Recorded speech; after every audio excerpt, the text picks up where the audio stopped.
Hey folks, this is Vince with Dad's Gaming Addiction, and today we're going to check out Star Trek 5-Year Mission. This game is for 3 to 7 players for ages 10 and up, and the average play time is about 45 minutes. This is a dice-rolling cooperative game that tasks players with working together to basically defeat a number of various scenarios and events. They come in the form of blue alerts, yellow alerts, and red alerts.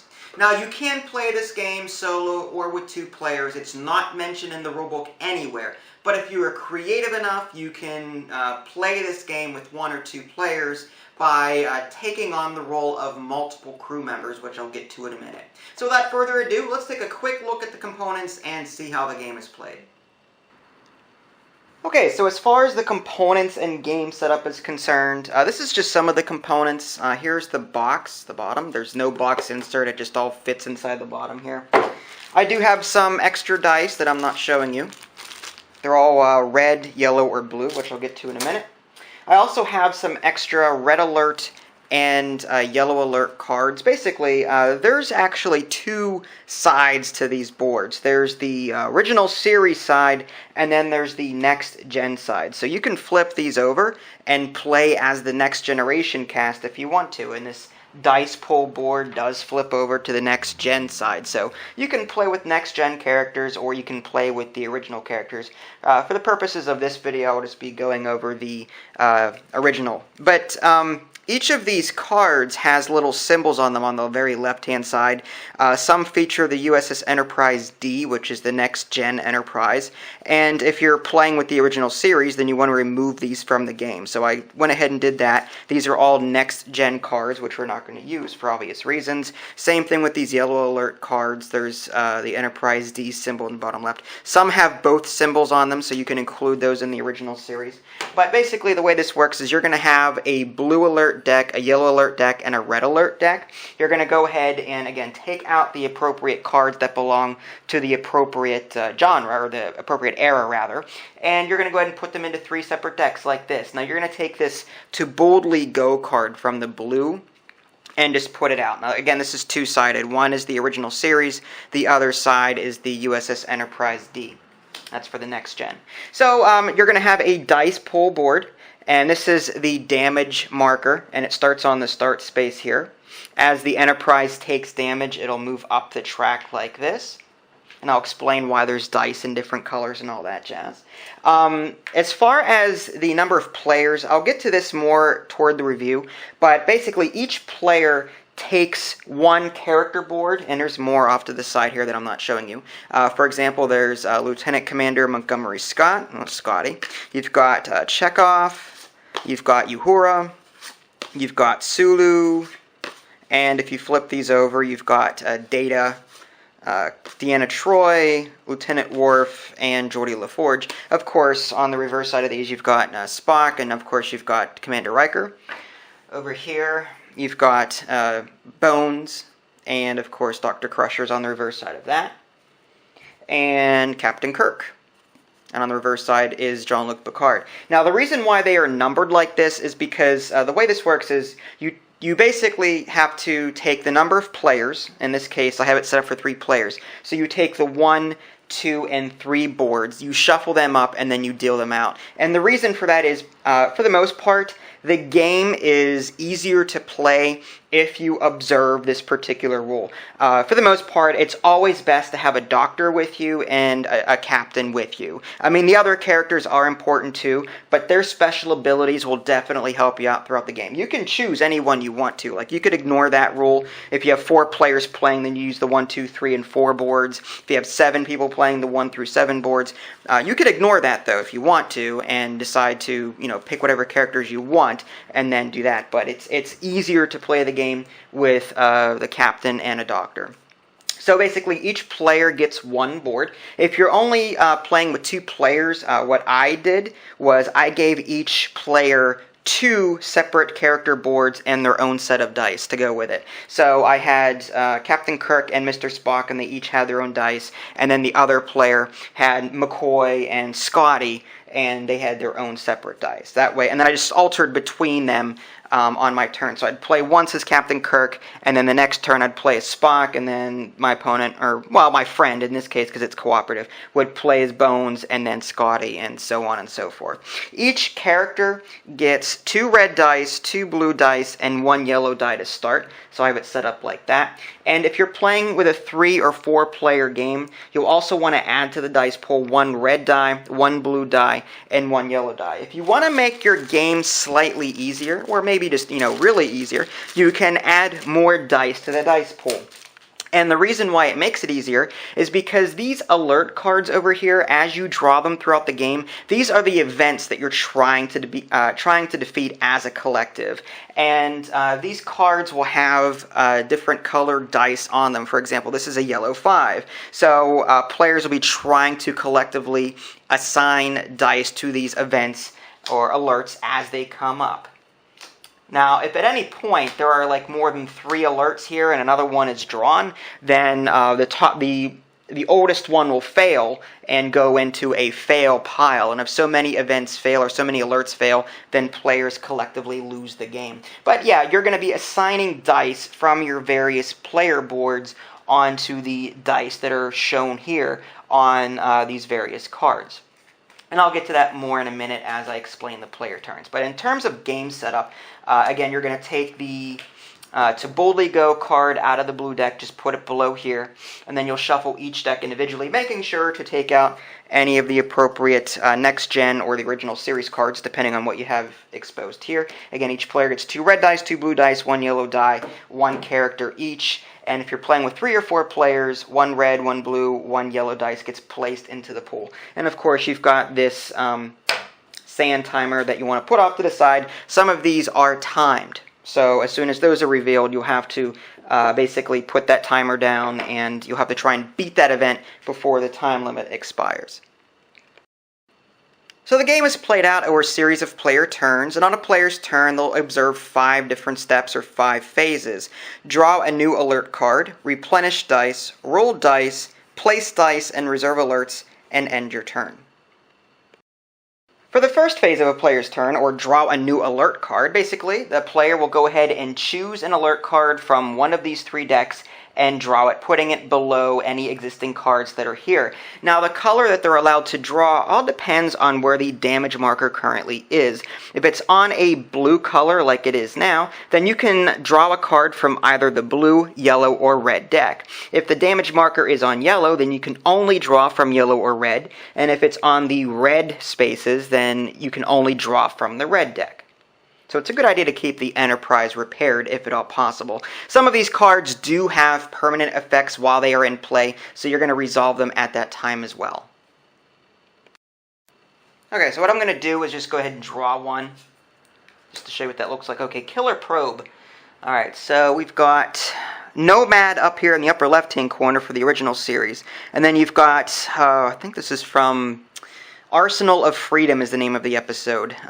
It's been a while since I've seen season 1 or 2? One of the two. Anyway, in this case, the Enterprise takes 1 damage, so you're going to go ahead and just put that up by 1, and then you're going to put this card below the existing one. In order to actually beat this particular scenario, we'll have to put a blue 3 and then a red 2 or a red 1 on this particular space. There's a little arrow here pointing down, meaning that you can put either this value or a value below it. If it had an up arrow like this, like here's an up arrow, then you can put a blue 5 or a blue 6 on that to resolve that. Now, the reason why you're resolving these alerts, like I said, if you have 3 alerts already out here and another one is drawn, then the oldest one goes into a fail pile, and when the fail pile reaches a certain amount, the game is over for everybody and they lose. However, some of these cards, I don't know if I can find one to show you.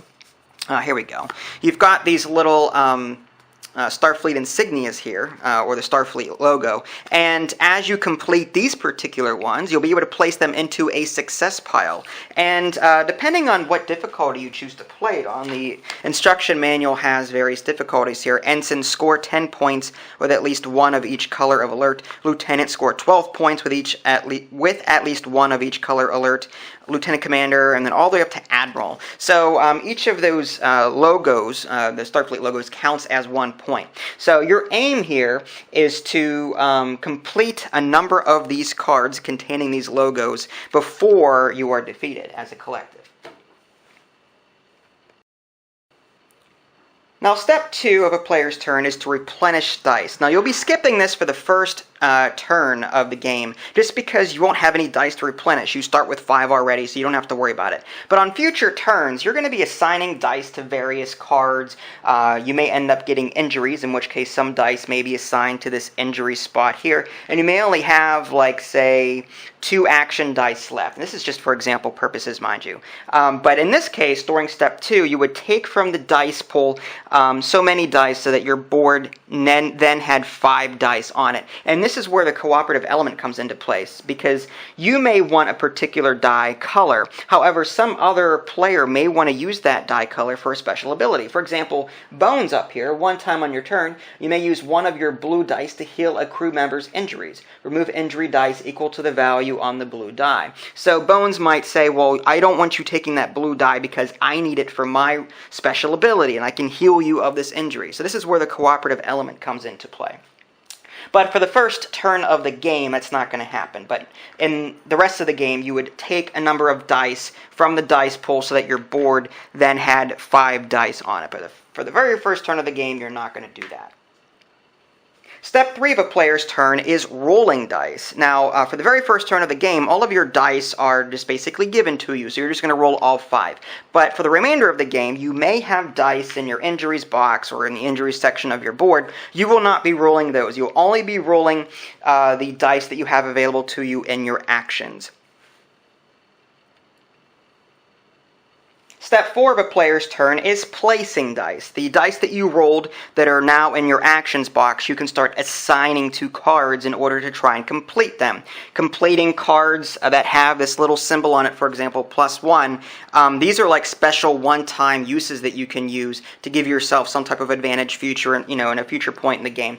Other cards will just go into a discard pile up here if there's no Starfleet insignia on the very top left. If they do have a Starfleet insignia on the top left, then you'll want to put them into a separate victory point pile. But at this point in the game, when you're placing dice, just keep in the back of your mind, all you're really doing is taking the dice from your actions box here and assigning them to various things here. And some characters do have special abilities that you can use these dice. Some will tell you to put them back in the pool, but the doctors will allow you to heal other people of their injuries. So you can not only assign dice to various cards, but you can use dice as special abilities. The last thing you'll do on your turn is pretty much the dice that you haven't assigned, or just keep into your action box here, and that's it, being careful not to change their value. And then play proceeds off to the next player clockwise. Now, there are some other things I didn't go over, like the ability to heal. If you're not a doctor, for example, if you can't rely on the doctor to heal you, you can heal yourself, but you have to skip steps 2 through 4 in order to do it. So you still have to draw an alert, but you won't be replenishing dice or assigning dice or anything like that. You're basically just adding an alert over here and then using the rest of your turn to heal, and that just basically allows you to take 1 die off of your injuries pool and putting it over here. So you can do that if you want to. There are some other cards that do various things. I'm not going to get to them all, obviously, but let's see if I can see some of them. Again, you're trying to get these Starfleet insignias here and get so many in order to win the game. I'm looking for cards with special abilities. Okay, so here's one here, this little green arrow. Whenever you get this card, you can put this into your own personal area, and you can use it once per game. And then once you use it, you can put it into the victory pile because it has a Starfleet insignia on it. This does count as points, by the way, while it's sitting in front of you. It's just you're putting it in front of you to remind yourself that you have this particular ability. But basically, you can use the special ability of another crew member that's currently on the field, or currently in play at that time. So if I'm Spock, once per game, I could use that card to use Captain Kirk's ability. I've got a 3 here, meaning that I can use it, like if I have a yellow die, I can use it as a blue die, or I can put like a yellow die onto a blue die on a various card here. So it's sort of like a wild, here's a -1 in case I need to adjust my die roll, +1, and so on on and so forth. So you can use these special abilities here to help you out throughout your game. And again, the main goal here is to collect enough of those Starfleet insignias or whatever to get the required points that you agreed to at the very beginning of the game. Again, the easiest game is 10 points, and you have to collect one of each color alert, whereas the hardest is Admiral. Score 20 points with at least 2 of each color alert and at least 1 urgent. And that urgent, again, is whenever that card is flipped up, this timer goes on it immediately, and players have to try and defeat it before the time runs out. If it time runs out and you don't beat it, then it goes into your fail pile. There's also a prime directive one in here somewhere. I don't know if I can find it real quick and show you, but the prime directive one has to be completed before the other ones. If you complete, here's one, pre-warp culture. If you have to complete this one first. If you complete another card before this prime directive card here, then this one immediately fails and it goes into your fail pile. And if you have 5 cards in your fail pile, then you guys collectively lose. However, if you manage to get the agreed upon total that you agreed upon at the very beginning of the game, you'll win. Okay, so there you have it, a quick look at Star Trek 5-Year Mission. It's important to stress that I did not cover all of the rules found in the manual. This was just to give you a general overview so that you could see how the game was played. As far as what I thought, well, number one, it's Star Trek, so I immediately love it. So that aside, this game is sort of like a cross between Roll For It and Elder Sign.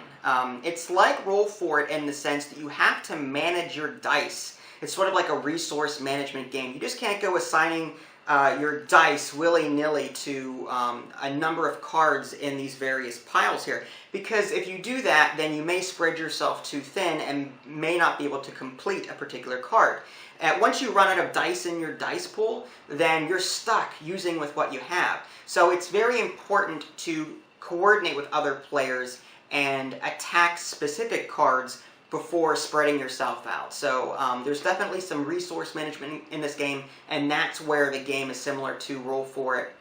And it's like Elder Sign in the sense that, you are rolling dice to try and, meet the requirements on the card. So it's a little bit like both games. And honestly, I think it's a great game. Granted, this game could probably have any theme it wanted to. Lord of the Rings, it could have, whatever, Doctor Who, I don't know. But you could assign any theme to this, and it would work just as well. That's how good of a game it is.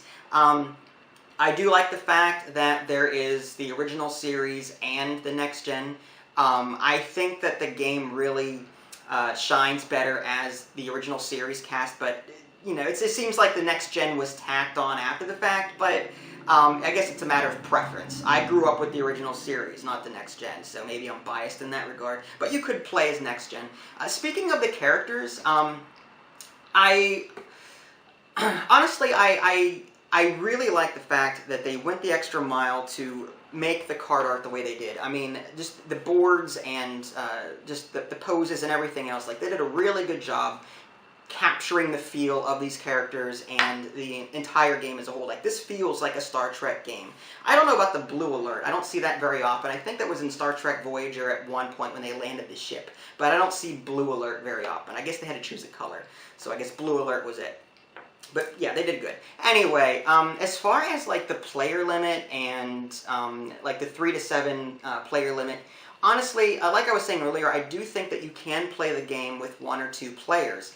It's just harder to do because in a solo game, you have to like control like 3 or 4 boards at one time, and things can get very hectic if you have an urgent alert come up to where there is a timer involved, and you're going to be trying to keep track of whose turn it is and who did what, trying to keep track of all these abilities. It's easier to control one character and know what your special ability is and rely on other people to know what their special ability is and then work together to solve the problem. But when you're controlling more than one character, it can get a little crazy sometimes. Luckily, not all of the urgent cards are in the deck. And this game is very moddable to where, you can do away with that urgent thing altogether. Like, if you want to play an easier game, just get rid of the sand timer. When the card comes up, ignore it. You can just resolve it, as a regular alert and be done with it. If you want to make the game easier, you can add more dice to the dice pool at the very beginning of the game. That way resource management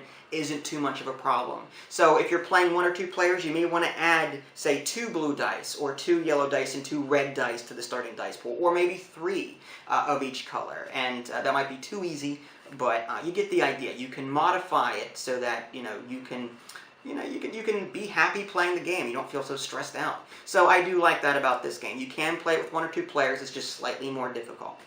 But if you can juggle multiple player boards already, then you'll be fine. So yeah, Star Trek 5-Year Mission, definitely check this one out. I got it for $35 at my local game store. If you guys want to see my written review, you can, www.dadsgamingaddiction.com. If you haven't already, subscribe to my YouTube channel. That way you can keep up to date with any new content I happen to publish. This is Vince, thanks for watching, and I'll catch you next time.